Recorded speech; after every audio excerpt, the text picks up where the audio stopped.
Ces images, eh bien ces images, c'est Saïda, une petite sous-préfecture d'un département d'Oranie. Une petite sous-préfecture qui bientôt va devenir une préfecture. Et Saïda, cela a été la troisième étape du voyage que vient de commencer en Algérie le général de Gaulle. D'ailleurs, le général de Gaulle que voici, il arrive. Donc c'est la troisième étape de ce voyage que commence le général de Gaulle en Algérie. Après s'être posé à Thierville, il a rendu visite à Berthelot, un lieu où existe un centre de regroupement particulièrement moderne, particulièrement bien monté, et le voici à son arrivée ce matin à Saïda. Il est 11h45, le général de Gaulle a un peu de retard, et la foule s'était massée très nombreuse, elle attendait, vous le voyez, il est entouré du lieutenant-colonel de Bonneval, je ne cite pas les personnalités par ordre de préséance, mais par ordre de vision, donc le lieutenant-colonel de Bonneval qui essaye d'ouvrir un chemin au général de Gaulle. Vous voyez le colonel Godard, responsable de la sûreté en Algérie. Tout à l'heure, vous pourrez voir sans doute M. Paul Delourier, délégué général du gouvernement en Algérie, le général Chal, commandant en chef, et le général Gambiez, qui est responsable militaire de toute l'Oranie, du groupe département de l'Oranie. Voici bien une petite fille qui s'approche, elle n'a pas peur, elle ne pense pas au protocole, elle pense simplement à dire bonjour au chef de l'État, et cela est charmant.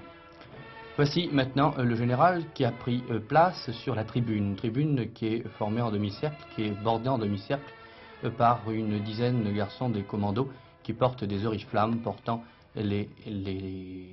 comment pourrais-je me dire, les mots d'ordre de ces commandos. Le défilé commence. Il y a trois commandos qui sont particulièrement connus. Le commando Georges, qui est uniquement composé de ralliés, de félagas ralliés, et le commando Cobra et le commando Maurice. Le général de Gaulle est immobile dans un strict garde à vous. Il salue ces garçons qui marchent d'un pas souple en chantant des chansons de guerre, en chantant des chansons de marche, mais de ces chansons où malgré tout l'on peut retrouver une trace de jeunesse, de fraîcheur, des chansons qui disent simplement aux femmes qui les attendent, à leur mère, à leurs fiancées, à leurs épouses: ne t'en fais pas, nous reviendrons, la guerre un jour se terminera. Armement moderne, casquette à la Bijard bien sûr, puisque le colonel Bijard est le responsable du secteur, le patron du secteur, tenue de combat, et la foule applaudit, la foule apprécie beaucoup ce défilé. Le défilé est maintenant terminé, le général de Gaulle prend de nouveau contact avec la foule, car pour lui le protocole n'existe pas. Ce qui compte est avant tout le contact avec la population, les enfants des écoles, les enfants des foyers sportifs. Toutes les mains se tendent vers lui. Vraiment, il fallait y être, il fallait voir la joie qui pouvait se lire sur ces visages d'enfants, sur ces visages de femmes. Une joie qui était aussi empreinte d'une grande confiance. Les anciens combattants, groupés autour de leur drapeau, autour de leur fanion, le colonel Bijard, qui serre la main d'un officier. Le colonel Bijard, rappelons-le, porte la cravate de l'ordre de la Libération. Le général de Gaulle inlassablement serre les mains. Il pose à chacun les mêmes questions. Comment ça va? Est-ce que vous êtes content? Est-ce que vous avez quelque chose à me dire? Les enfants, bien sûr, sont ses préférés.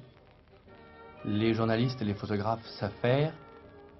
Il fait frais, le ciel est légèrement gris.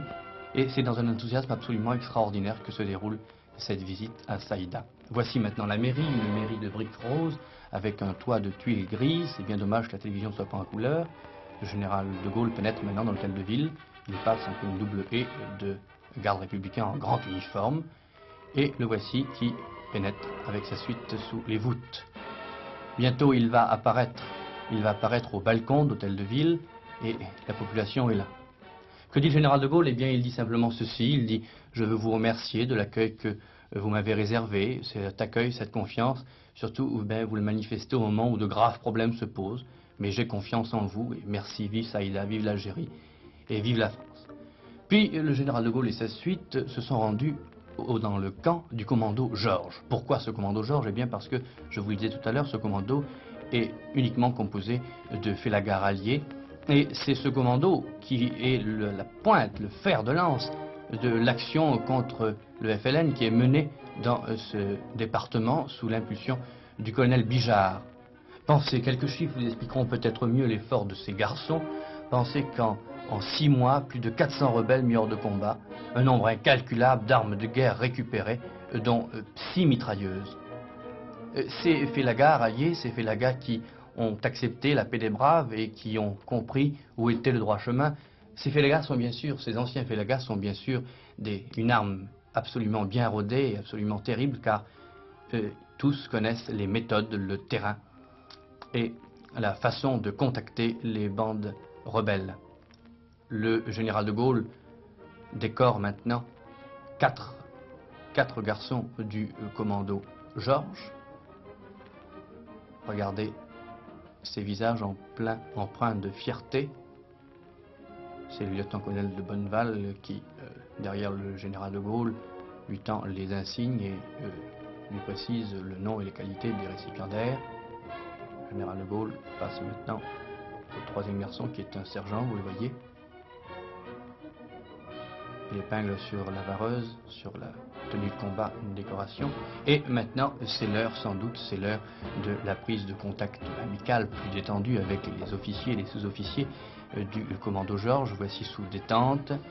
Sous détente, le général de Gaulle, nous reconnaissons aussi le colonel Bijard et plusieurs tenues camouflées. C'est l'heure du thé, je vous le disais bien, c'est l'heure de la détente. Des jeunes filles des environs sont là qui tendent au général de Gaulle, à monsieur de Louvrier que l'on reconnaît, quelques boissons. Dieu qui connaît nos cœurs sera fier de nous car nous avons su mériter la paix des braves. Cela, eh bien, c'est la devise des garçons du commando Georges. Le général de Gaulle remonte dans sa voiture, une déesse décapotable, nous reconnaissons monsieur Guillaumat, un drapeau qui flotte au vent. Le commando Georges, peut-être le symbole de cette action menée contre la rébellion